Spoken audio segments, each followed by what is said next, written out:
অপরাধ হুবহু সেটা আল্লাহ নবীর অপরাধ মুশরিকদের চোখে ছিল যেটা। নবী কি বলেছেন? নবী বলেছেন লা ইলাহা ইল্লাল্লাহ, আল্লাহ ছাড়া দ্বিতীয় কারো ইবাদত চলবে না। ইবাদত হবে আল্লাহর, আনুগত্য হবে আল্লাহর, বিধান মান্য করতে হবে একমাত্র আল্লাহর। মসজিদে আসলেও আল্লাহই আমার রব, মাদ্রাসায় ঢুকলেও আল্লাহই আমার রব।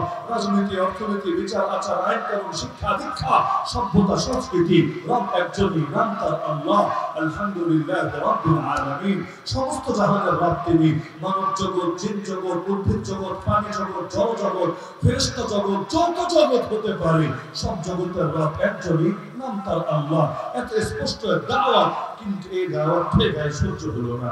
অথচ মক্কার মুশরিকরা, মুশরিক হলো নাস্তিক কিন্তু ছিল। নাস্তিক ভিন্ন জিনিস, মুশরিক ভিন্ন জিনিস। নাস্তিক হলো সে যে আল্লাহর অস্তিত্ব স্বীকার করে না। মুশরিক আল্লাহর অস্তিত্ব স্বীকার করে বটে, তবে ইবাদত করতে গেলে আল্লাহর সঙ্গে কখনো তার অংশীদার সাব্যস্ত করে বসে। তো তার আল্লাহর অস্তিত্ব অবিশ্বাসী ছিল না। কিন্তু আল্লাহর রাসূল এই যে আল্লাহকে, আল্লাহ সার্বভৌমত্বকে, আল্লাহ নিরঙ্কুশ আনুগত্যকে সব ক্ষেত্রে ঢোকাতে চাইলেন। এখানে এসে দ্বন্দ্ব বেঁধে গেল।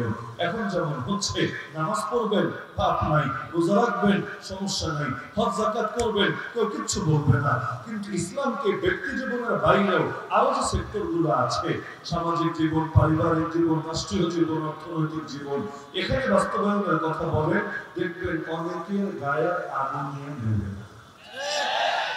আর ইসলামে আইন কানুন, বিচার আচার বাদ দেন, খালি মুসলমান আল্লাহর নাম দিয়ে শব্দ কয়েকটা বলে, আলহামদুলিল্লাহ, সুবহানাল্লাহ, মাশাআল্লাহ, নাউযুবিল্লাহ, এগুলো পর্যন্ত সহ্য হয় না। জাযাকাল্লাহ।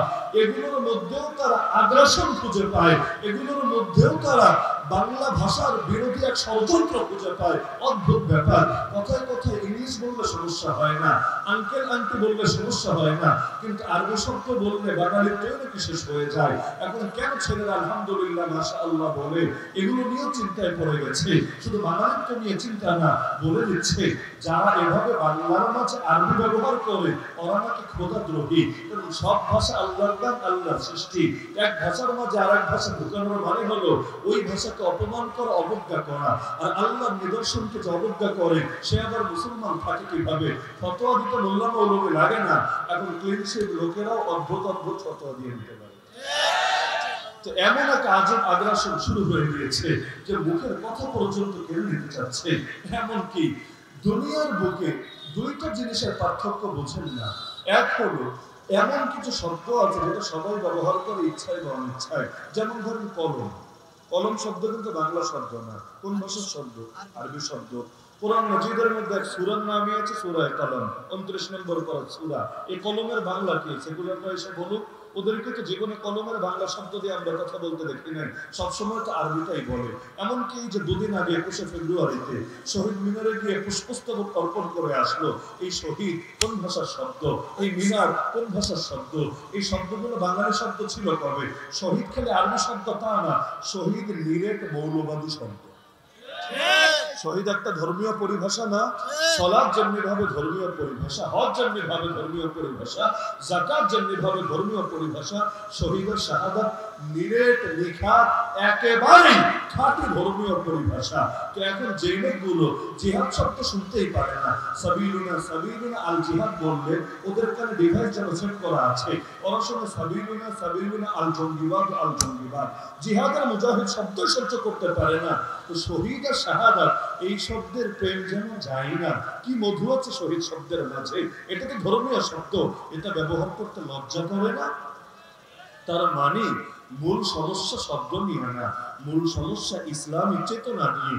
ইসলামী চেতনা প্রকাশ পায় যে শব্দে, ওটা ব্যবহার করলে ওদের চেতনা দ্বন্দ্ব জাগ্রত হয়ে যায়। না হলে কলম বললে যদি সমস্যা না হয়, আলহামদুলিল্লাহ বললে সমস্যা হবে কোন দুঃখে। তার মানে ডাল মে কুছ খানা জরুরি। তো এই যে মাঝে মধ্যে দেখা যাচ্ছে যে এই দেশের মধ্যে বসেও ইসলামের কথাগুলোই বলা দায় হয়ে যায়। কাজ তো পরের কথা ভাই, কাজ তো বহু দূরের কাজ। ইসলামের কথা, কোরআনের কথা, যেই কোরআন আরবিতে পড়লে লোকে খুশি হয়, আন্তর্জাতিক কেরাত সম্মেলন আর বিদেশের কারীরা আসবে, এসে সুন্দর করে কোরআনের তেলাওয়াতে মঞ্চ মাতাবে, কোনো সমস্যা নাই। এই যে রমাদানুল কারীম মুবারক আসছে, এর মধ্যে পুরো কোরআন মাজিদ 27 রাতে খতম করে দিবে, কোনো জটিলতা নাই।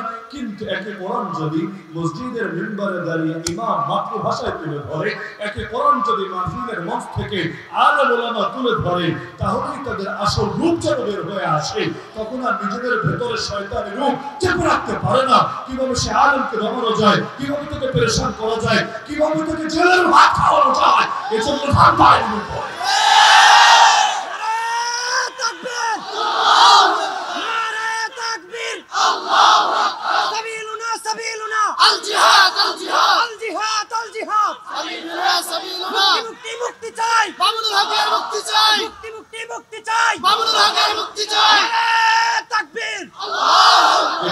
অদ্ভুত ব্যাপার, আরবি কোরআন নিয়ে সমস্যা নাই, বাংলা কোরআন তুলে ধরলে চুলকানির কোনো শেষ নাই। তার মানে কি?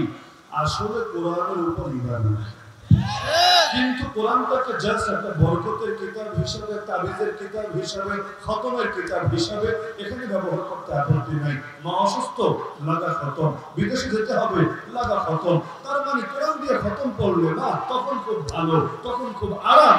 কিন্তু একে কোরআনের আদর্শের কথা তুলে ধরলে তখন হারাম। তাহলে তার মানেটা কি? যেমন ধরে এই যে আজকে শুক্রবার দিন, জুমার দিন, জুমার বয়ানে বাংলায় যেই কথাগুলো হুজুর বলবে, তার চাকরি থাকবে না। এক সপ্তাহে জুমার পরে মসজিদ থেকে বের হতে পারবে না। তার আগে বলবো, হুজুর আগামীতে মুক্তার এলাকাবাসীরা দেখায় না, তাড়াতাড়ি বিদায় হন। এর চাইতে ডেঞ্জারাস আলাপ যদি আরবি ফুটবল করে, বাংলায় বললে ধরেন হালকা করে বলতো, সার্ফ এক্সেল দিয়ে ধুয়ে দিত, এখন আরবি ফুটবল ব্লিচিং পাউডার দিয়ে ধুয়ে ছেড়ে দিয়েছে। তাও দেখবেন চাকরি তো যায় না, উল্টো প্রমোশন হতে শুরু করেছে। বললো, জানো দোস্ত, আমাদের এলাকায় সেই একটা হুজুর আছে, যে হুজুর অনর্গল সাবলীল আরবি ভাষায় বক্তৃতা দিতে পারে। আরে ফুটবল বই দেখা লাগে না, কিচ্ছু লাগে না, তার মুখটা যেন একদম সৌদি আরবের মুখ, খালি বলা শুরু করলে বলতেই থাকে। যদি জিজ্ঞাসা করে, আচ্ছা কি বলেছে বুঝেছিস? বলবো, আরবিতে যেহেতু বলেছে মন্দ কিছু কি আর বলতে পারে, আরবিতে বলেছে ভালো কিছুই তো আর বলবে। কারণ কিছু তো আর টের পায় না, সব মাথার উপর দিয়ে গিয়েছে। আর কিছুই বোঝে না তা না, একটা আবার সবাই বোঝে। ফাযকুরুনি, দেখেন না, এটা বলার পর বলা লাগে না দাঁড়ান কথা সোজা করেন, অথবা ইকামত শুরু করা লাগে না। ফাযকুরুনি শুরু হতে দেরি, পাবলিকের উঠে সোজা হয়ে দাঁড়াতে দেরি না। যে ঝিমাচ্ছিল এতক্ষণ বসে বসে, সে পর্যন্ত একলা দাঁড়িয়ে যায়, চিন্তা করে আর বসে থাকার সময় নাই, এখন দাঁড়িয়ে যেতে হবেই হবে। তার মানে বুঝছে, অর্থ বুঝুক আর না বুঝুক, মেসেজটা একটু করে কি দেওয়া হবে টের পেয়েছে। এটা বাদ দিয়ে আসমান জমিনে যে লেকচার দেওয়া হোক, এতে সমস্যা হয় না। কারণ মানে মূল ঝামেলা হল অন্য জায়গায়। আরবি কি আর বাংলা কি, উর্দু কি আর ফার্সি কি, এটা বিষয় না।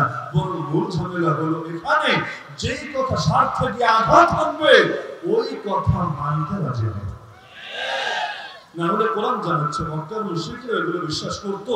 আসমান জমিন আল্লাহ সৃষ্টি করেছেন, চাঁদ সূর্য আল্লাহ পরিচালনা করেন, মুশরিক হয়েও বিশ্বাস করতো। ওয়ালা ইন সাআলতাহুম মান খালাকাস সামাওয়াতি ওয়াল আরদ ওয়া সাখারাশ শামসা ওয়াল কামারা লা ইয়াকুলুনা আল্লাহ। তাহলে মুশরিক কেন? কারণ ইবাদত করার সময় আবার এক আল্লাহর ইবাদত করে পেট ভরতো না। কখনো চাঁদের, কখনো সূর্যের, কখনো জিনের, কখনো ফেরেশতার, কখনো ওদের নেতাদের, এক এক সময় এক একজনের ইবাদত করতো। তো এই যে ইবাদতের বহুগামিতা, বহুমুখিতা, এটাকে ইসলামের পরিভাষায় শিরক বলে। আমাদের দেশে যেমন অনেক ভণ্ড আছে, মুখ দিয়ে বলে লা ইলাহা ইল্লাল্লাহ, কিন্তু ইবাদত করে গিয়ে বিভিন্ন পীর। ইয়াকা না'বুদু ওয়া ইয়াকা নাস্তাঈন, নামাজে দাঁড়ালে ফাতিহায় বলবে আল্লাহকে, হে আল্লাহ ইবাদত করি একমাত্র তোমারই, সাহায্য চাই একমাত্র তোমারই কাছে। তো নামাজে দাঁড়িয়ে বলবে এটা, কিন্তু এরপর আবার গিয়ে পীরের কাছে ধর্ণা দিবে, মাজারে গিয়ে বলবে, বাবা ও বাবা, এই যে এসএসসি পরীক্ষার্থীদেরকে নিয়ে এসেছি, তুমি ওদের পাপগুলো মাফ করে দাও না, আর ওদেরকে পরীক্ষায় তুমি কামিয়াব বানায় দাও না। আরে তোমার এই মাজার শুয়ে থাকা পীরে দিবে দূর থেকে, পাপ মাফ করার ক্ষমতা না পীরের আছে না পীরের বাপের আছে। পাপ মাফ করতে পারেন একজনই, নামটা কাউকে মাফ করে দিতে পারতো, আল্লাহর রাসূল অন্তত খাজা আবু তালেবের কুফর শিরকের পাপ মাফ করে তাকে জান্নাতের একটা টিকিট ধরিয়ে দিত। এই যুগে ডিম বিরিয়ানি খেয়েও লোকে টিকিট দিতে পারে, তা আল্লাহর রাসূলের চাইতে বড় বুজুর্গ, বড় আলেম, আরে বড় শেখ কে হতে পারে? আল্লাহ রাসূল তো অন্তত একটা টিকিট দিয়ে দিতেন, অথবা বলতেন আর কিছু লাগবে না, আমারে খুশি করলেই চলবে, বছরে বছরে এসে মানত করলে ওরস করে কামিয়া করলেই চলবে, জাহাজে উঠায় দিব, এই জাহাজে তোমার নিয়ে জান্নাতে নামায় দিবে। কিন্তু এইরকম শর্টকাট কোনো তরিকা ইসলাম রাখে নাই, বরং ইসলাম ঈমান আর আমলের দাওয়াত সবাইকে দিয়েছে। তুমি যে হও না কেন, সাদা হও, কালো হও, শহুরে হও, গ্রাম্য হও, আরে যেই হও, ঈমানও লাগবে, আমলও লাগবে। এমনকি নিজের কন্যা ফাতিমাকে পর্যন্ত বলেছেন, হে ফাতেমা শোনো, আল্লাহর হাত থেকে আমি তোমাকে বাঁচানোর ক্ষমতা রাখি না, হ্যাঁ ঈমান আমল নিয়ে যদি যেতে পারো, গায়রা আন্নালি বিকুম রাহিমান সাআবুল্লাহা বিমালালিহা, তোমার সঙ্গে আমার আত্মীয়তার যে বন্ধন আছে, এই বন্ধনকে অবশ্যই আমি সিদ্ধ করব, অর্থাৎ এর হক আদায় করব, আল্লাহর কাছে সুপারিশ করব। কিন্তু সুপারিশ করা যায় তার জন্য ঈমান নিয়ে যে যেতে পেরেছে, বেঈমানের জন্য সুপারিশ করা জায়েজ নাই, এমনকি নবীর জন্য।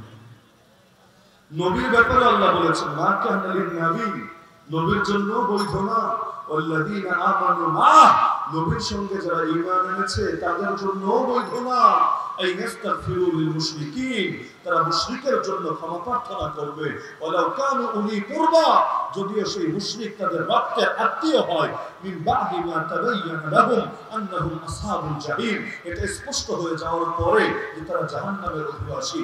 আমি চিন্তা করি এই বাংলাদেশের অনেক মানুষ এমন এমন লোকের জানাজা পড়ে যাদের ব্যাপারে নিশ্চিতভাবে জানে মরণ পর্যন্ত অন্তরে কুফরি আকীদায় পুষে রেখেছে, ইসলাম নিয়ে চরম পর্যায়ে এলার্জি ছিল, কিন্তু মরেছে গিয়ে জানাজা পড়ে, কবরের সামনে দাঁড়িয়ে দোয়া করে, তবে কি তারা নবীর চাইতে পাক্কা ঈমানদার হয়ে গিয়েছে নাকি? যেই কাজ করা নবীর জন্য আল্লাহ জায়েজ রাখে নাই, ওই কাজ তারা করে পর্যন্ত। এমনকি 28 নম্বর পর সূরা মুমতাহিনা 4 নম্বর আয়াত আল্লাহ বলছেন, শোনো, তোমাদের জন্য নবী ইব্রাহিম আর তার অনুসারীদের মাঝে উত্তম আদর্শ আছে। বলতে বলতে আয়াতের শেষে গিয়ে আল্লাহ জানালেন, তবে শোনো, জাতির পিতা হওয়ার পরও ইব্রাহিম নবীর একটা কাজে তোমাদের জন্য কোনো আদর্শ নাই। কি কাজ? ইল্লা কাওলা ইব্রাহিম লিআবি লাস্তাগফিরান্না লাক, ইব্রাহিম তার বাবাকে বলেছিল, হে বাবা, আমি তোমার জন্য আল্লাহর কাছে ক্ষমা প্রার্থনা করব। আল্লাহ বললেন, খবরদার, এই ব্যাপারে ইব্রাহিমের জীবনীতে তোমাদের জন্য কোনো আদর্শ নাই, তোমরা কোনো কাফেরের ক্ষেত্রে এমন করবা না। তো কাদিয়ানি যদি মারা যায়, হিজবুত তাওহীদ যদি মারা যায়, নাস্তিক যদি মারা যায়, আর যারা শাকিমে রাসূল, মুস্তাশ রাসূল, ওরা যদি মারা যায়, ওদের জানাজায় মুসলমান আবার যায় কিভাবে? তার চাইতে বড় নিকৃষ্ট ওই সমস্ত লোকেরা যারা এই দাড়ি টুপি রেখে ধর্মীয় লেবাস পরিধান করে, আর সিরেফ হুমকির কারণে অথবা চাকরি ঠিকানোর চিন্তা করে অথবা কয়েকটা টাকার কাছে নিজের আদর্শকে বিক্রি করে ওদের জানাজা পড়াতে হাজির হয় সকলের সামনে, ওদের দিলে একটাবার এই কথা স্মরণে আসে না, আরে পাপ তো পাপ, কিন্তু তার এই পাপের কারণে তার একার ক্ষতি হয় না, ধর্ম বিকৃত হয়, মানুষ ইসলামের ব্যাপারে ভুল মেসেজ পায়। জাল্লাতুল আলিম জাল্লাতুল আলাম, এমন একজন আলেমের পদস্খলন গোটা জাতির পদস্খলন বলে সাব্যস্ত হয়। অন্যদের বিরুদ্ধে তখন দলিল হিসাবে কাজে লাগায়, অমুক করতে পারলে তুমি করতে পারবা না কোন দুঃখে, ওই হুজুর তো করেছে তোমার চুলকাচ্ছে কোন দুঃখে, তার মানে তুমি উগ্রবাদী, তুমি মৌলবাদী। এইটা হুজুরদেরকে দমায়, আর হুজুরদেরকে দমাতো এক ধরনের হুজুররা তাদের সঙ্গ দেয়। যদি কাঁটা দিয়ে কাঁটা তুলতে না পারতো, জীবনেও এই জমিনে কোন আলেম ওলামাকে লাঞ্ছনা করতে পারতো।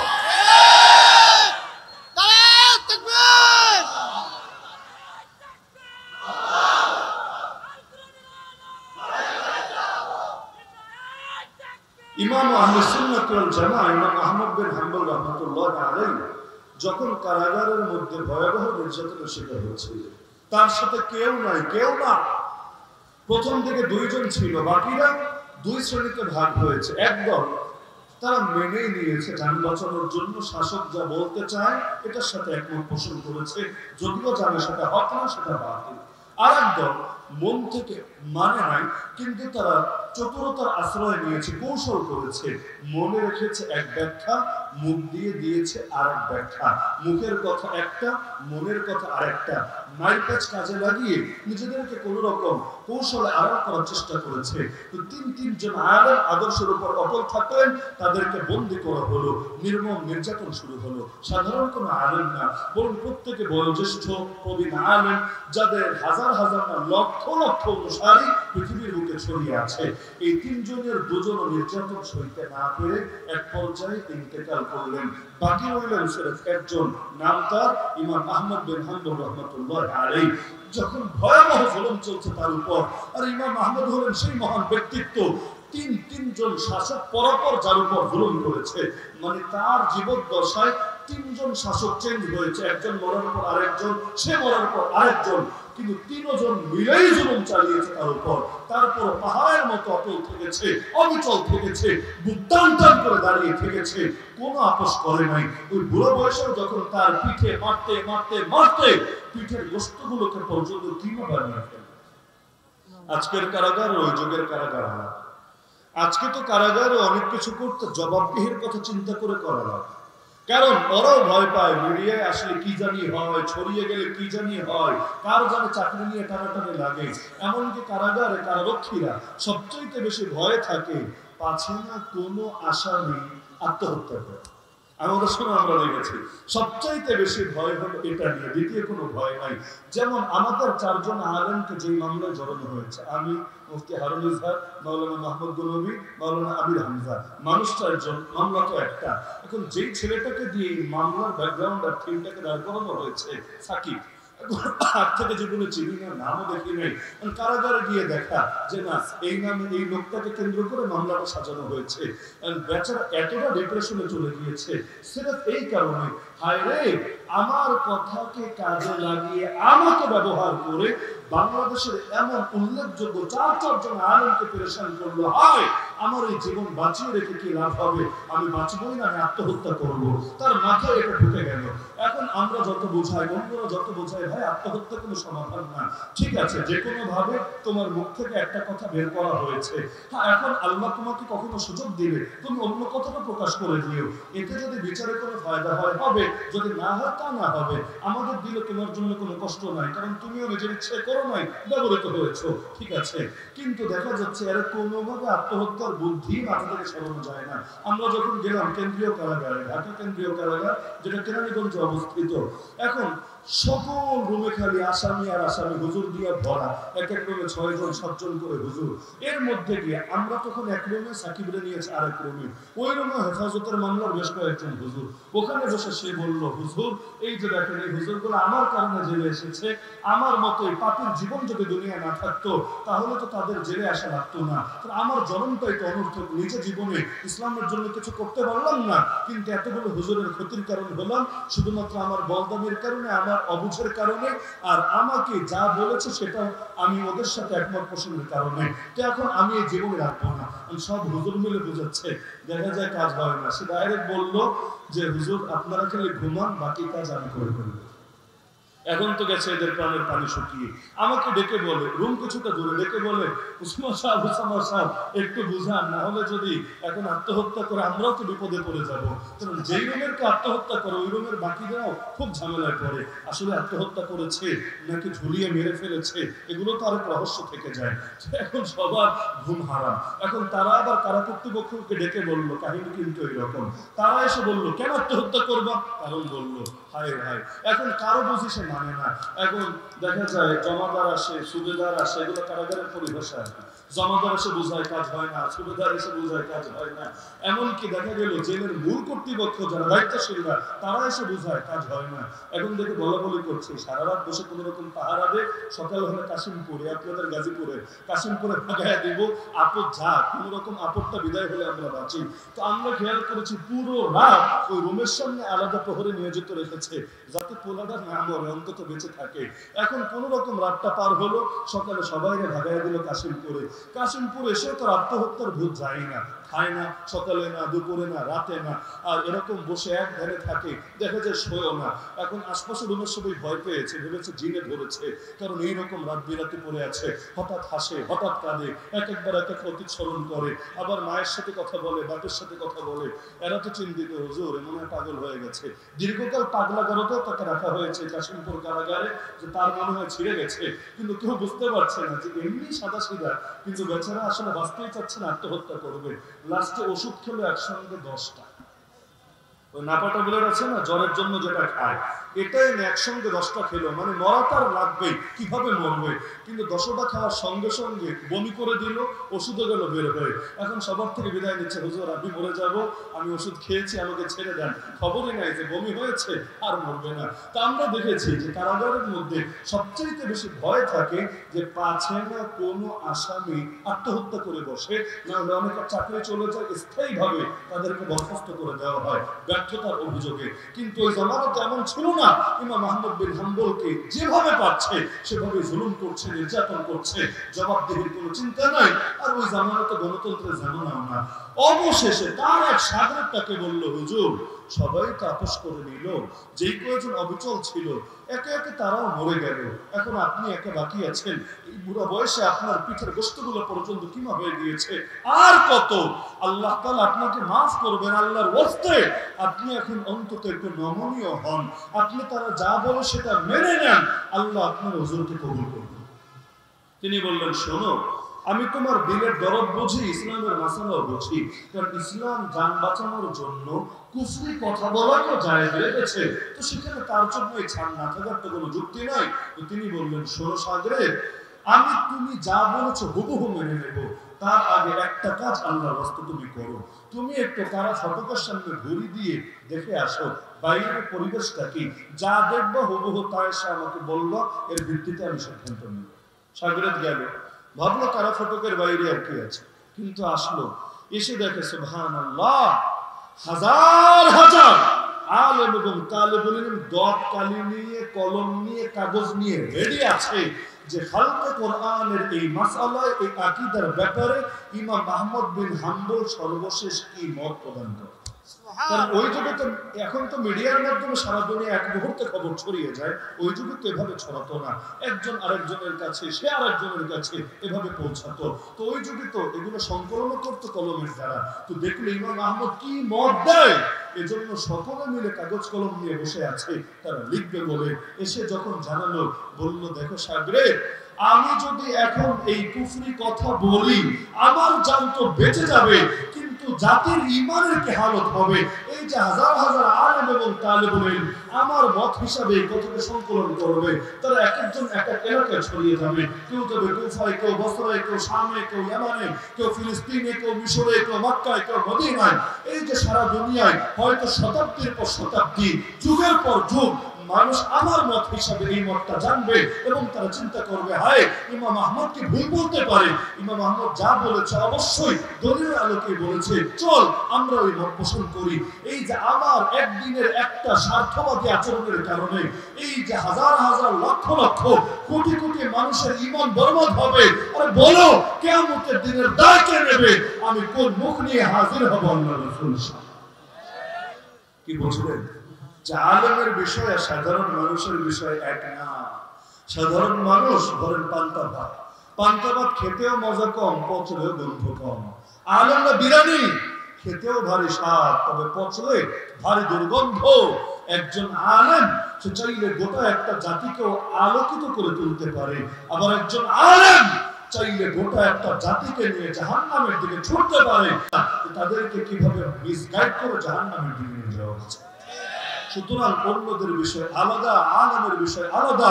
না হলে আমাকে বলেন, ইমাম আবু হানিফাকে কারাগারে লাশ হতে হলো কোন দুঃখে, অপরাধ কি? আরে তিনি তো জঙ্গিবাদী মামলাও খান নাই, বিস্ফোরক মামলাও খান নাই, আইসিটি মামলাও খান নাই, অপরাধটা কি? অপরাধ হলো তাকে প্রধান বিচারপতির পদ অফার করা হয়েছে, তিনি এটা গ্রহণ করতে রাজি হন নাই। কেন? তার যুক্তি হলো, যেই রেজিম নিজেই জানেন আমি যদি তাদের সরকারি কর্মকর্তা হই তাহলে জাতি এর দ্বারা এই বার্তাই পাবে, মনে হয় এই রেজিম ভালো, তারা ন্যায় এবং ইনসাফের প্রতীক।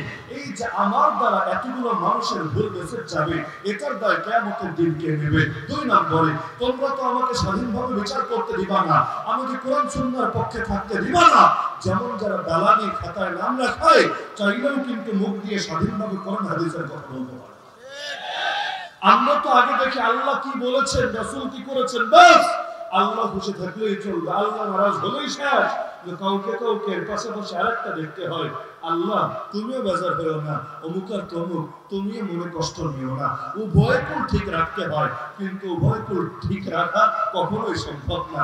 দুই নৌকায় পা দিলে গন্তব্যে যাওয়া যায় না, উল্টো মাঝপথে ডুবে মরতে হয়। এরকম এক হালত। প্রতিটা বাক্য বলার আগে, প্রতিটা শব্দ উচ্চারণ করার আগে হাজারবার চিন্তা করতে হয় কোনটা জানি কার বিরুদ্ধে চলে যায়। দিন শেষে না জানি নসিবে কি জুটে যায়। এভাবে কি কোরআনের কথা বলা যায় নাকি? আর এভাবে যদি কোরআনের কথা বলাই যেত, আল্লাহর নবীর চাইতে বড় হিকমতওয়ালা কেউ ছিল না, কেউ হবে না, অসম্ভব না।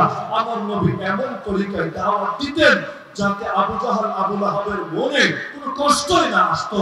কারণ আল্লাহ তার উপর ফরজ করেছেন, উদউ ইলা সাবিলি রাব্বিকা বিল হিকমা। হে নবী, তুমি তোমার রবের পথে মানুষকে দাওয়াত দিবা হিকমতের সাথে। হিকমত মানে যদি হয় গোলালু হওয়া, হিকমত মানে যদি হয় হকের কথাগুলোকে চেপে যাওয়া, তাহলে আমার নবীর ব্যাপারে কি বলবেন? তিনি কি হিকমত বোঝেন নাই? তিনি কি হিকমতের উপর আমল করেন নাই? হায় রে, নবীর জীবন থেকে আমরা এই হিকমত শিখি না, বরং আমরা নবীর জীবন থেকে এটা বুঝি।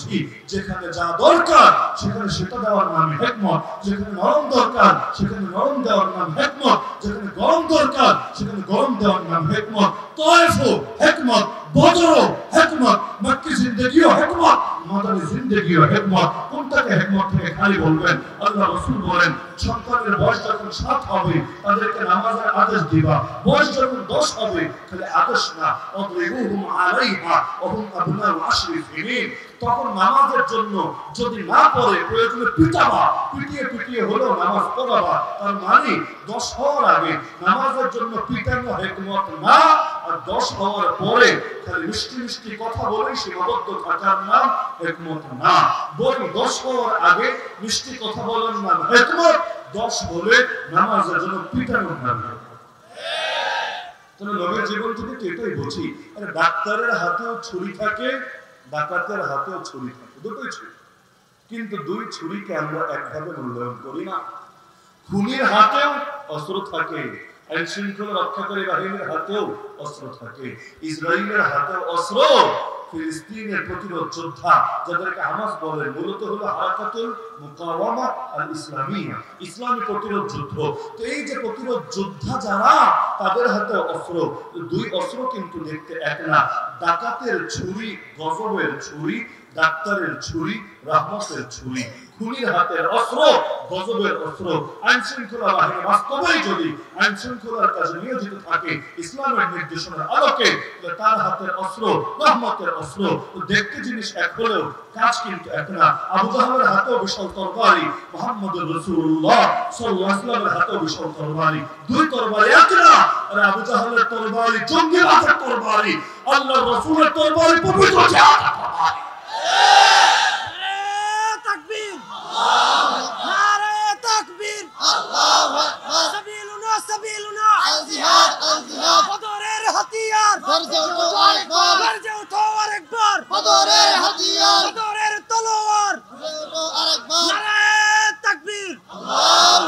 রাজা গৌরগোবিন্দের হাতেও তলোয়ার দেখা যায়, শাহজালাল মুজাদ্দেদ ইমামের হাতেও তলোয়ার দেখা যায়।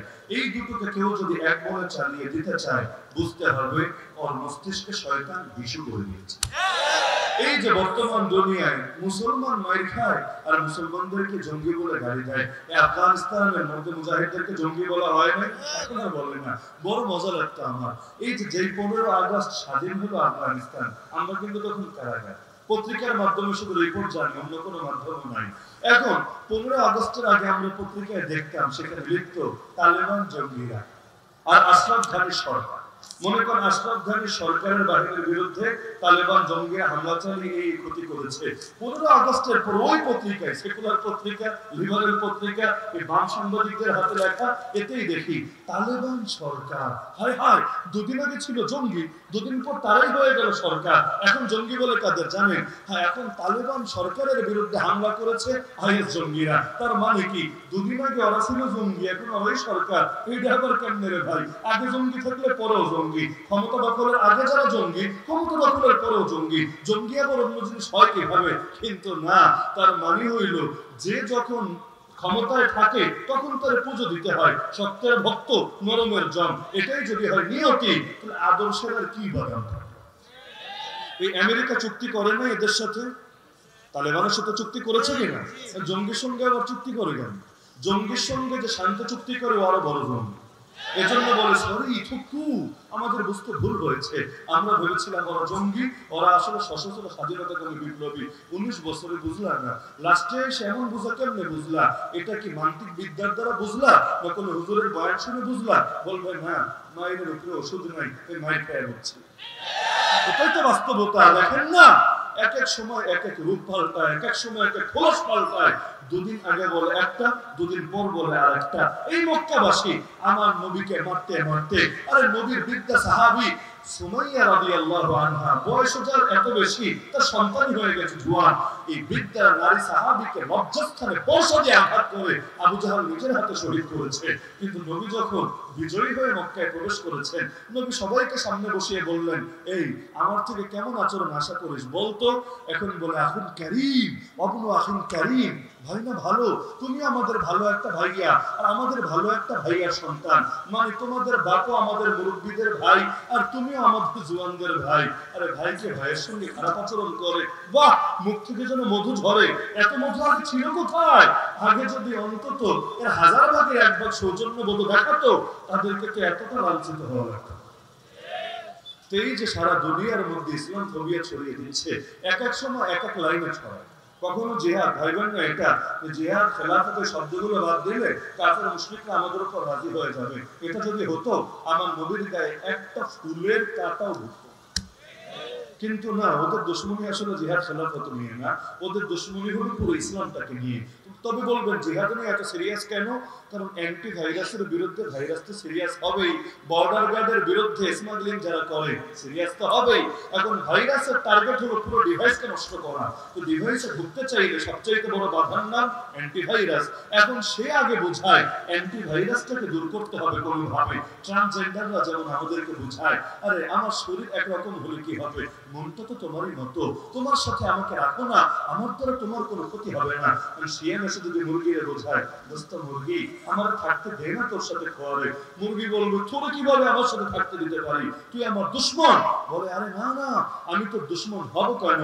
আমার দেহটা শিয়ালের দেহ হলে কি হবে, মনটা পুরাই মুরগির মতো। আমার আর বন জঙ্গল ভাল লাগে না, আমার অন্য শিয়ালদের সাথে থাকতে ইচ্ছা হয় না। আমি এখন থেকে তোর সখী, তোর দোস্ত, তোর জিগরি দোস্ত হয়ে থাকবো বাকি সারা জীবন। এখন থেকে আমরা বিএফজি এর বয়ফ্রেন্ড, জাস্টফ্রেন্ড, আরো যা কিছু আছে সবই থাকতে দে না আমার সাথে। ওর কথায় যদি প্রভাবিত হয়ে মুরগি থাকতে দেয় এক রাতের জন্য, রাতের বেলা থাকতে তো দিবে, সকালে শিয়ালকেই পাওয়া যাবে, মুরগির আর খুঁজে পাওয়া যাবে। এখন এক এক সময় এক এক বুদ্ধি এক এক লাইনে ঢোকে। কাদিয়ানিরা দেখেন না বাস্তবে কাফের, কিন্তু বলে ট্রান্স মুসলমান, আর কি ট্রান্সজেন্ডার না, ট্রান্স মুসলমান। এরা বলে আরে আমরাও তো মুসলমান, থাকতে দাও না তোমাদের সাথে, কেন রে তোরা তোদের পরিচয় নিয়ে থাক না, আমাদের সাথে থাকলে কি হবে? বলে বোঝো না, তোমাদের সাথে থাকলে না কয়েকটা মুসলমানকে, অবুঝ মুসলমানকে স্বীকার করতে পারবো, পরিচয় ভিন্ন হলে তো আমাদের দলে কেউ আসবে না, আমরা ইস্তেমা করব, আমরা এই করব, আমরা সেই করব। অশিক্ষিত অবুঝ মুসলমানরা ভাববে আরে হুজুর মানুষ, খারাপ কথা কি আর বলবে, যাই না, আসবে মুসলমান হয়ে বের হয়ে যাবে কাফের হয়ে। এখন কত লাইনে কত ভাবে ফোবিয়া ছড়া। এই যে খতনা নিয়ে আজব তামাশা শুরু হয়েছে। খতনার তো সহজ ট্রিটমেন্ট আছে নাকি দুনিয়াতে? আরে খতনা কি কোনো কঠিন বিষয় নাকি? এখানে খতনা ছাড়া লোক কে আছে? কিছুকাল আগে দেখা যেত আমাদের দেশের কিছু তথাকথিত ল্যাংজা কাটা শিয়াল, ল্যাংজা কাটা শিয়াল মানে ওদের বাপদাদা তো আসলে বান্দর ছিল, ওরাই তো বলে বান্দরের নাতিপতির তো ল্যাংজা থাকবে স্বাভাবিক, তবে সময়ের বিবর্তনে বিবর্তিত হতে হতে ল্যাজগুলো পরে সাইজে একটু বড় হয়েছে, তবে রক্তে তো বান্দরের রক্তই মিশে আছে। আর বান্দর যেমন সারাদিন লাফালাফি করে, মানুষের ডিস্টার্ব করে, এগুলো এই বান্দরের মতো আচরণ না করলে ভালো লাগে না। এই কয়েকদিন আগেও দেখেছি এই রকম কথা লিখেছে, খতনা নাকি অমানবিকতা, খতনা নাকি একটা প্রাণীসুলভ কাজ, এটা কোনো মনুষ্যত্বের কাতারেই পড়ে না, ইসলামে নাকি খতনার কোনো বিধানই নাই, এগুলো মোল্লা মানুষের বানানো। যখন দেখেছে না এগুলো বলে কাজ হয় না, এগুলো পাবলিক খায় না, এখন শুরু হয়েছে আজীব এক টেকনিক। যেমন আগে আমাদেরকে শেখাতো দুটো সন্তানের বেশি নয়, একটি হলে ভালো হয়। কয়জন এই কথা কানে নিয়েছে? ওই শহরে কিছু এলিট বড় শিক্ষিত, ওরা শুধু কানে নিয়েছে 5 বছর মজা করব, এরপর 2টা বাচ্চা নেব, থাক নেই 2টাই বহু, এত ঝামেলা যাওয়ার কি আছে? কোন বউ ব্যস্ত, জামাই ব্যস্ত, বাচ্চা পালার তো মানুষ নাই, কাজের মহিলা দিয়ে পালায়, তাও আজে বাজে ঝামেলার কোনো শেষই নাই। তোদের কাছে বাচ্চা একটা বোঝা, তো 2টাই তো বেশি কিছু। কিন্তু আপনারা কানে নিয়েছেন? আরে নিয়েছেন। উপরন্তু ব্রিটেনে পর্যন্ত, বাংলাদেশে রাখেন, ব্রিটেনে পর্যন্ত রিপোর্ট হয়েছে যে আগামী কয়েক দশকের মধ্যে মুসলমান হবে সংখ্যাগরিষ্ঠ। কেন? একদিকে আমাদের সিলেটিরা তো আছেই, যারা ব্রিটেনটারে মোটামুটি বড় একটা অংশে দখলে রেখেছে, এর বাইরে নিত্য নতুন যাচ্ছে, যদি এখন যাওয়ার হার কম আইন কঠিন হওয়ার কারণে, কিন্তু যে হারে মুসলমানদের বাচ্চা কাচ্চা হচ্ছে, আর নও-মুসলিম তো আছেই, ইসলামের দাওয়াতে প্রভাবিত হয়ে অনেকে মুসলমান হচ্ছে। তো একদিকে নও-মুসলিম, আরেকদিকে এই প্রবাসীরা, আবার আরেকদিকে হলো যে হারে বাচ্চা কাচ্চা, হায় রে কি যে আছে কপালে, এখন ভয় পেয়ে গেছে কয়েকদিন পর মুসলমানরাই তো যাবে সংখ্যা গরিষ্ঠ হয়ে। কারণ মুসলমান জানে বাচ্চা বেশি হলে ক্ষতি হয় কার?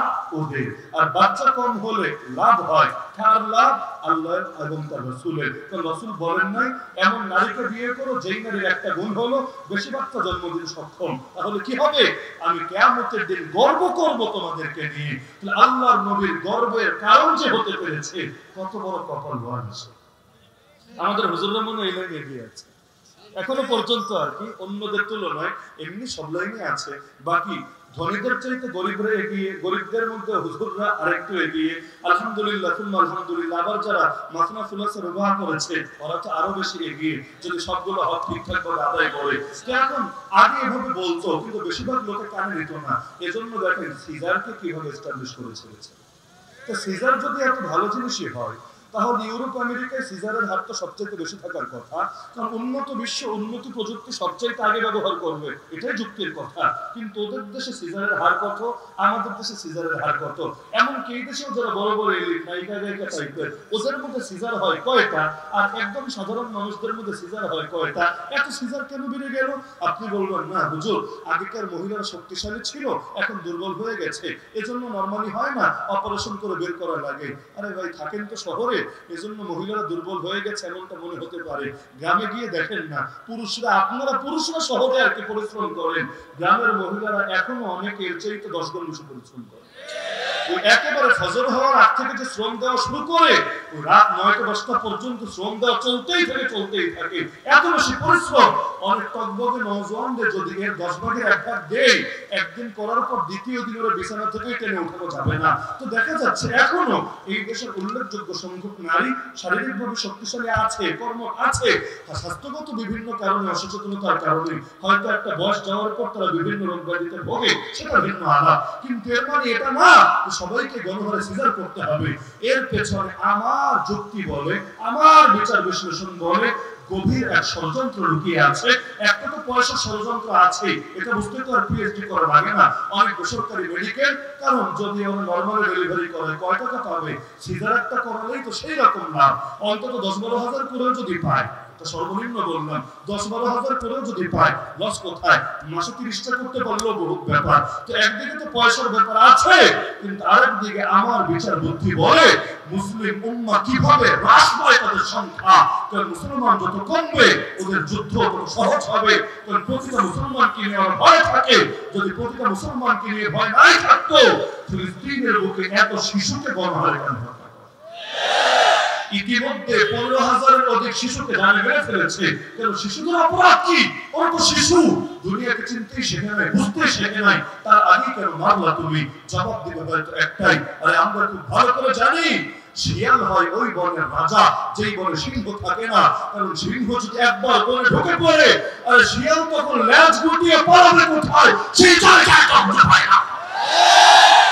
এখন ছোট এক মূসা দুনিয়াতে আসার আগে ফেরাউন তার ভয়ে কাঁপতে শুরু করে দিয়েছে, কারণ জানে সিংহ যদি একবার এসেই পড়ে, আজকে শিশু তাতে কি, চিরকাল তো শিশু থাকবে না।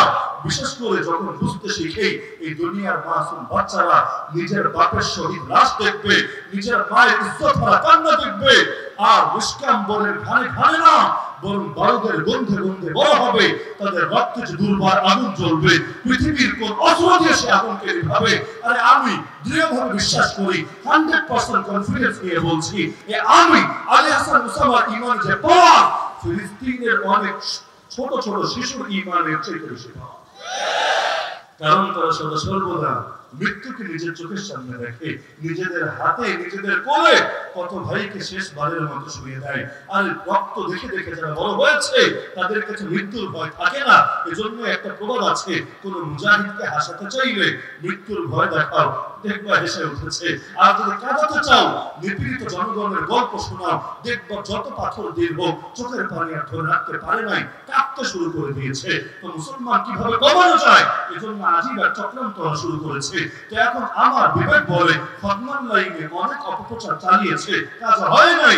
তো মুসলমানের মুসলমানিত্বটাও, নামাজ রোজা তো অনেকের খবরই নাই, দাড়ি ইসলামের নাম এগুলো তো অনেক আগে বিদায় হয়েছে। পোশাক আশাক চেহারা বাহ্যিক বেশভূষা দেখে অনেকের বোঝাই যায় না মুসলমান কিনা, কিন্তু মরার পর অন্তত ফতোয়া দেখে অনেকে নিশ্চিত হয় আসলে মুসলমান না কাফের। মুসলমানের কবরস্থানে রাখবো নাকি চিতায় নিয়ে জ্বালিয়ে দেবো, ওই শেষ নিশানাটাও মিটিয়ে দেওয়ার জন্য আজীব চক্রান্ত শুরু হয়েছে। না হলে এতকালে তো আমরা এটা নিয়ে কোনো দুর্ঘটনার খবর শুনি নাই, কিন্তু এখন রাতারাতি এত অ্যাক্সিডেন্ট কেন ঘটছে, মরেই যাচ্ছে, একের পর এক মরেই যাচ্ছে। খতনা করাতে গিয়ে তার অঙ্গ কেটে ফেলে দিচ্ছে, এটা কেমন কথা? পুরো শরীর কবজ করাচ্ছে, যেই কাজ করাতে আগে 100 টাকাও লাগতো না, গ্রামের হাতজাম দিয়ে করাতো, তাও এমন অপচিকিৎসার খবর আসতো না। এখন 10,000, 20,000, 30,000 টাকা খরচ করা হচ্ছে। দেশের প্রথম সারির এক একটা মেডিকেল, যাদের সুনাম সারা দেশে ছড়ানো, কিন্তু দেখা যাচ্ছে ট্রিটমেন্ট করাতে গিয়ে একের পর এক এভাবে মৃত্যু হচ্ছে। দুর্ঘটনার সংবাদ আসছে, কারো ওই যে বেহুশ করেছে আর হুঁশি ফিরছে না, দিনের পর দিন চলে যাচ্ছে। আমার সন্দেহ থেকে আরেকটা কারণ আছে, বিস্তারিত বলবো না। তবে যেই যে ডাক্তারের চিকিৎসায় এই অপচিকিৎসাগুলো হয়েছে, বাচ্চা মারা গিয়েছে, পত্রিকায় বা একটু গুগলে সার্চ করে ওদের নামটা চেক দিয়ে, আমি বলছি না, না হলে এখানে আবার অন্য কাতারে নিয়ে ফেলবে কেউ কেউ, আমি নাম বলছি না। কিন্তু এদের নামগুলো কেমন, নাম দেখলে কি বুঝে আসে, কোন ইঙ্গিতটা পাওয়া যায়, এক নজর নিজেরাই সার্চ করে বা পত্রিকার কাটিং সংগ্রহ করে দেখে নিন। হ্যাঁ, আমি বলছি না যে তারা এটা নিজেদের বিশেষ চেতনা সামনে রেখে করেছে, তবে আমি এটা অবশ্যই বলবো কিছু একটা ভিন্ন গন্ধ নাকে ভেসে আসছে। সন্দেহ করতে সমস্যা নাই, হ্যাঁ, সন্দেহের ভিত্তিতে কোনো নিশ্চিত সিদ্ধান্ত উপনীত হওয়া যায় না, হচ্ছে না, কিন্তু এক ধরনের গন্ধ আমি পাচ্ছি, যেটা হয়তো আপনিও পেতে পারেন যদি এক নজর দেখেন। তো আল্লাহ ভালো জানেন, বাস্তবে আল্লাহ ভালো জানেন আসলে কি ষড়যন্ত্র শুরু হয়েছে। তবে একের পর এক এমন হওয়ার ক্ষতি হচ্ছে। আজকেও আমি একাধিক জনকে লিখতে দেখেছি এটা, যারা লিখছে হায় রে কয়দিন পর বাচ্চা মুসলমানই, এখন তো অন্তরে ভয় ভরে গেছে, বুঝতে পারছেন? আর বাচ্চার প্রতি সকলের ভালোবাসা এক পর্যায়ে না, অনেকে সিদ্ধান্ত নেবে থাক আমার সন্তানটা বেঁচে থাক, ওই এক সুন্নাত কাজ করলে কি না করলে কি, কত ফরজের খবরই নেই, থাক বাবা তোমাকে আমরা কষ্ট দিব না। এভাবে যদি এস্টাবলিশ করে, তুমি মুসলমানদের শেষ চিহ্নটুকুও তো বরবাদ করে ছাড়লো। অবস্থাটা কোন ভয়াবহ পর্যায়ে চলে যাচ্ছে। আরে শান্তিতে থাকতেই দিচ্ছে না, ধর্ম রাখেন, গণতন্ত্রের বিবেচনায় তো জুলুম হচ্ছে আমাদের উপর। এই যে ট্রান্সজেন্ডার বাচ্চা দিয়ে দিচ্ছে, গণতন্ত্র মানে তো জনগণের শাসন, অধিকাংশ জনগণ যা চাইবে তা নাকি হবে। অধিকাংশ জনগণ, এই যে আপনারাও তো জনগণ, ট্রান্সজেন্ডার বাচ্চা চেয়েছিলেন? আপনারা বাদ দেন, এই দেশের অধিকাংশ মানুষকে গিয়ে জিজ্ঞাসা করে দেখেন না তারা চেয়েছিল। তারা চাবে কোত্থেকে, এই শব্দই তো বাঙালি শোনে নাই বেশিদিন আগে। আগে তো জিনিস চিনতে হবে, তারপর চাবো কি চাবো না ভিন্ন আলাপ। এখনো গ্রামে গিয়ে আপনি বুঝেন না যে ট্রান্সজেন্ডারদের ব্যাপারে ইসলামের রায় কি। গ্রামের মসজিদে গিয়েও যদি বয়ান দেন না, পাবলিককে এটা বোঝাতে আধা ঘন্টা যাবে আসলে ট্রান্সজেন্ডার বা কি। কারণ আমাদের দেশের গ্রামের মানুষ এতটা সাধারণ, এই করোনার সময় সাংবাদিক গিয়ে প্রশ্ন করে, চাচা মাস্কও যে পরলেন না, স্যানিটাইজারও যে ব্যবহার করেন না, সামাজিক দূরত্ব যে মেনটেন করেন না, করোনা ধরলে কি হবে? কি সরল স্বীকারোক্তি, বাবা আমাদের এসব করোনা ফর্দ ধরে না, এগুলো বড় লোকের রোগ, বড় লোকদের ধরে। বলে না চাচা বাই চান্স যদি আপনাকে ধরে তাহলে কি হবে? আর ওই যে নাপার প্যারাসিটামল আছে না, দোকান থেকে কিনে খাবো, কত করোনা মরোনা বিদায় করেছি, এক করোনা আমাদের সামনে কোনো পাত্তাই পাবে না, বলেছে নাকি বলে নাই? তো যেই করোনা নিয়ে সারা দেশে না সারা দুনিয়ায় সচেতনতা তৈরি করা হয়েছে, ওই করোনারই পাত্তা দেয় নাই। কয়জন মানুষ সামাজিক দূরত্ব মেনটেন করেছে এই দেশে, কিন্তু ওইটাই পাত্তা পায় নাই। ট্রান্সজেন্ডার বা পাত্তা পাবে কোত্থেকে? তাহলে এগুলো কাদের ইশারায় হচ্ছে? এমনি এমনি শিক্ষা সিলেবাসে কোনো কিছু ঢোকে না। স্বাধীনতার 53 বছরেও মসজিদে আকসার ইতিহাস আমরা সিলেবাসে ঢোকাতে পারি না। অথচ মসজিদে আকসা এটা খালি ইতিহাসের বিষয় না, আমাদের ঈমানের বিষয়, আমাদের আকীদার বিষয়। মসজিদে আকসাকে ভালোবাসা, মসজিদে আকসা রক্ষার জন্য সাধ্য অনুসারে কাজ করা প্রতিটা মুসলমানের উপর ফরজ দায়িত্ব। আমাদের বাচ্চাদের অবশ্যই মসজিদে আকসার ইতিহাস জানার অধিকার আছে, ইসলামী অধিকার তাদের জন্য দিয়ে দিয়েছে। কিন্তু এতকাল বসে এই ইতিহাস ঢোকাতে পারি নাই। কিন্তু বান্দর তত্ত্বের ইতিহাস ঠিকই ঢুকেছে, শরীফ শরীফার গল্পে ট্রান্সজেন্ডার বাক্য ঠিকই ঢুকেছে। তাহলে এই শিক্ষা সিলেবাস কোন অধিকাংশের প্রতিনিধিত্ব করছে? বাস্তবে কোন অধিকাংশ না, নির্দিষ্ট গুটি কয়েক কিছু বাংলা বা নাস্তিক বেঈমানের প্রতিনিধিত্ব করছে। তাহলে এটারে গণতন্ত্র বলে না, এটাকে আগ্রাসন বলে। এই অল্প কিছু লোকের মতামত সবার উপর চাপিয়ে দেওয়া, এটা জুলুম না? বলেন এটা জুলুম না? আরে হারলাইনে কি অবস্থা? এই যে পতিতালয়গুলো খোলা আছে, কোন অধিকাংশ এই পতিতালয় চেয়েছে আমাকে বলেন? প্রতিটা এলাকায় গিয়ে গিয়ে জরিপ করেন, আমার কথা রাখেন, প্রত্যেকটা এলাকায় গিয়ে জরিপ করেন। অল্প কিছু নষ্ট ভ্রষ্ট লোক ছাড়া পতিতালয়ের পক্ষে কাকে পাবেন? এই যে মদের বারগুলো খোলা, মুসলমানকে পর্যন্ত মদের লাইসেন্স দেওয়া হচ্ছে। মদের বার যদি থাকে, অমুসলিম গিয়ে খায়, আমাদের কথা নাই। কিন্তু মুসলমান সে যত বড় নায়ক হোক, নায়িকা হোক, গায়ক হোক, গায়িকা হোক, খেলোয়াড় হোক, যা মনে চাই তাই হোক। আর ইসলাম লাইসেন্স নিলেও মদ খাওয়া হারাম করেছে, লাইসেন্স ছাড়াও মদ খাওয়া হারাম করেছে। নাকি লাইসেন্সের সঙ্গে ফতোয়ার কোনো ব্যাপার স্যাপার আছে? আল্লাহর কসম, লাইসেন্সের দ্বারা কখনো হারাম হালাল হয় না, আগেও হারাম পরেও হারাম। এই লাইসেন্স দেওয়ার দ্বারা দেশ ও মানবতার কি ফায়দা হয়েছে? তবে কি মূলনীতি এটা? যদি তোমাদেরকে টাকা পয়সা না দিয়া খাই, স্বাস্থ্যের খুব ক্ষতি হবে। আর যদি তোমাদেরকে দিয়া খাই, কারণ একা একা কেন খাবো, ভাগে যোগে খাই, তোমরা খাবা টাকা, আমরা খাবো মদ, তাহলে আর কোনো সমস্যা নেই। এইটা আবার কোন দেশের বিজ্ঞান রে ভাই? এগুলো চলছে নাকি চলছে না? দেখবেন ইসলাম নিয়ে চলকানি, বাকি কোনো কিছুকে অপসংস্কৃতি মনে হয় না। ইসলামের কথা বললে হুজুর এ যুগে চলে না। এই যে বৃষ্টি হয় না মাঝে মধ্যে, আপনারা এই এলাকায় ডাক দিয়ে, ভাই অমুক দিন সকাল 10টায় আমরা বৃষ্টি প্রার্থনার নামাজ পড়বো, দেখেন কয়জন মুসলিম পান?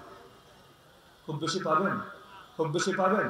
এগুলো এখন আর পাবলিক বিশ্বাস করে না, ভাবে অপসংস্কার, অপসংস্কৃতি। কিন্তু কেউ মারা গেলে আমাদের লোকেরা যে 1 মিনিট সোজা হয়ে দাঁড়িয়ে থাকে, কখনো সামনে মঙ্গলবাতি জ্বালিয়ে আমাকে বলেন 1 মিনিট না 10 মিনিট দাঁড়িয়ে থাকলেই কি, বসে থাকলেই কি, শুয়ে থাকলেই কি, ঠ্যাং দৌড়ে উপরে দিয়া মাথা মোবারকটা নিচে দিয়া থাকলেই কি, এতে কয় দিনের জন্য আযাব কম? যদি বলেন না এতে মাইয়াতের একটু হালকা হালকা লাগে, মাইপিট একটু একটু কমে, তাহলে আমি দায়িত্ব নিচ্ছি, সবাই চিরকাল তাশকিল করে যাব।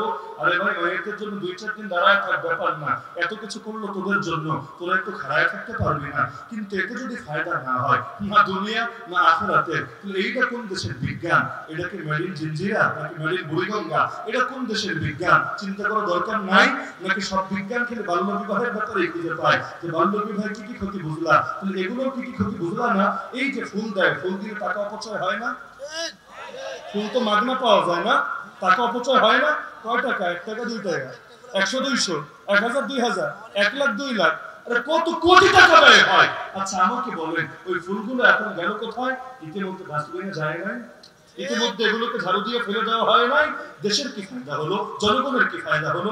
যে ছেলেটা 3 বেলা পেট পুরে খেতে পারে না, ওর কি ফায়দা হলো? আরে যে মানুষটা ঈদের দিনে নতুন জামা কিনতে পারে না, ওর কি ফায়দা হলো? যার ঘর নাই তার কি ফায়দা হলো?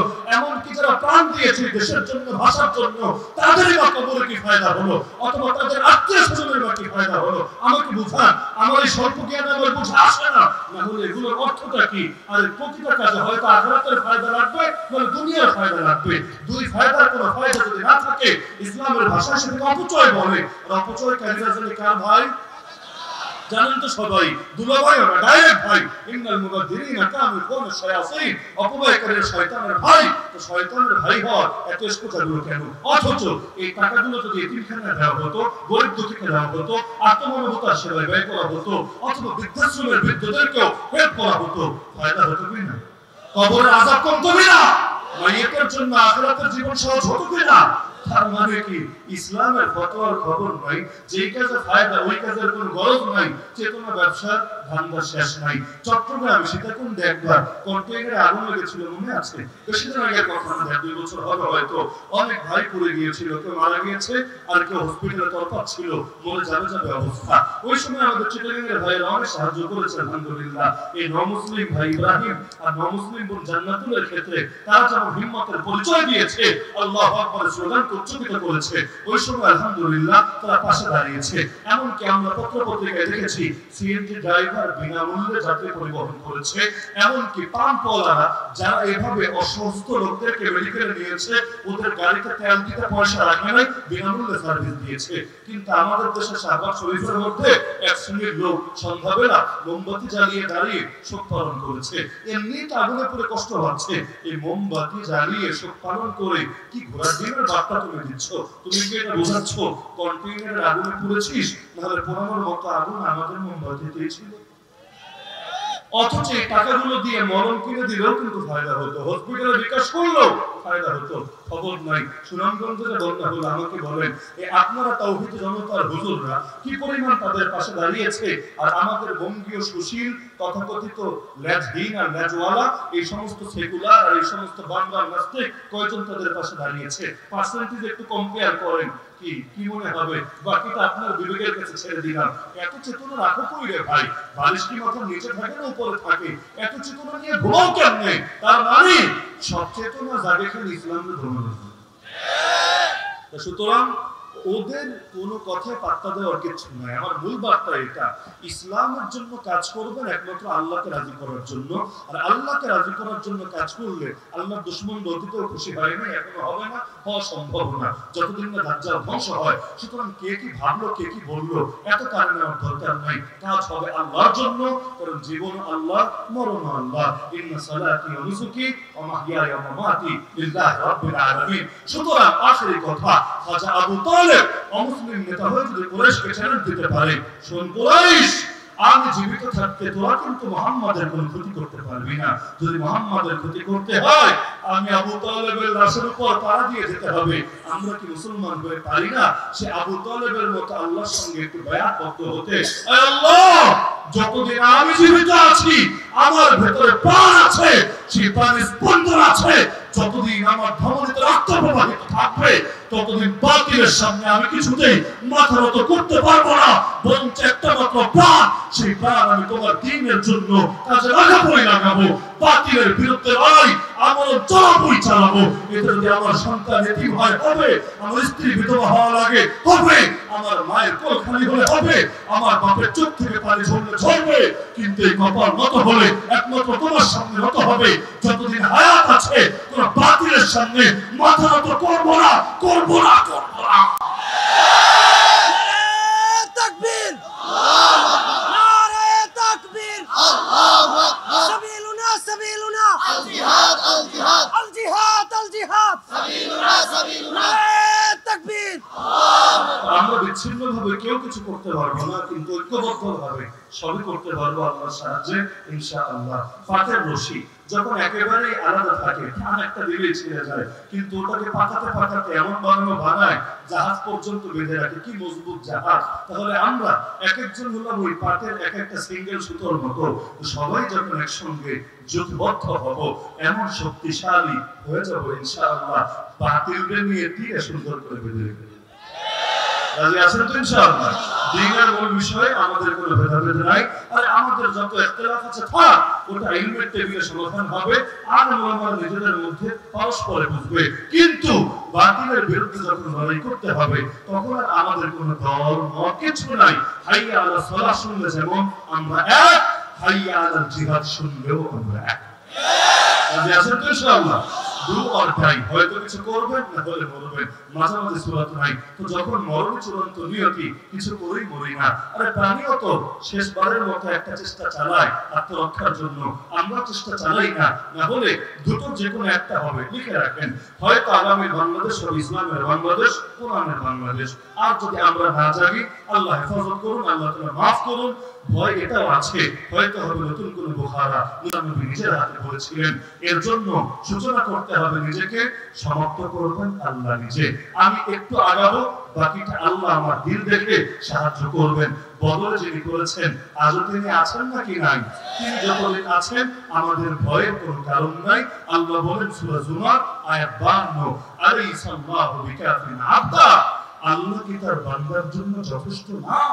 আল্লাহ প্রশ্ন করছেন, আল্লাহ কি তার বান্দার জন্য যথেষ্ট না? ওই ফুগুইফুনাকা বিল্লাযিনা মিন দুনি, অথচ তারা তোমাকে আল্লাহকে বাদ দিয়ে অন্যের ভয় দেখাচ্ছে।